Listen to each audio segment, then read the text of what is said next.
चवीनं खाणारं कोणी असेल तर बनवण्याला अर्थ आहे. कुणाचंच पोट तृप्त होणार नसेल तर पुरणपोळीसुद्धा व्यर्थ आहे.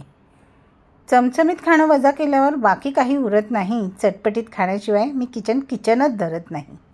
तसाच हा आजचा आपला पदार्थ चमचमीत सोया चिली. सोया चिली बनवण्यासाठी मी गॅसवर पाणी गरम करत ठेवलं आहे. त्यामध्ये मसाला, मीठ, सोया सॉस, आलं, लसूण आणि कोथिंबिरीची पेस्टसुद्धा घातलेली आहे. पाणी गरम झाल्यावर मी त्यामध्ये सोयाबीन टाकते.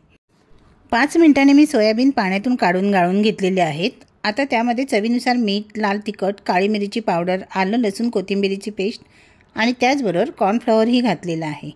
5 मिनिटासाठी मी आता मॅरिनेट करून ठेवते. तोपर्यंत गॅसवर मी तेल गरम करत ठेवलेले आहे. मॅरिनेट केलेले सोयाबीन त्यामध्ये तळून घेते. सोयाबीन छान क्रिस्पी होईपर्यंत तळलेले आहेत. हे क्रिस्पी सोयाबीन आपण असेही खाऊ शकतो, पण आपण त्यामध्ये करणार आहोत एक पुढची स्टेप.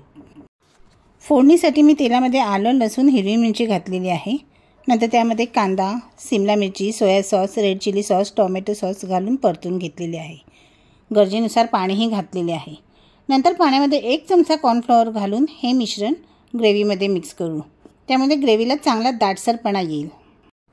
आता ग्रेव्हीमध्ये तळलेली सोयाबीन टाकून परतून घेऊ. चमचमीत सोया चिली तयार आहे. अशाच यमी रेसिपीजसाठी चॅनलला सबस्क्राईब करा.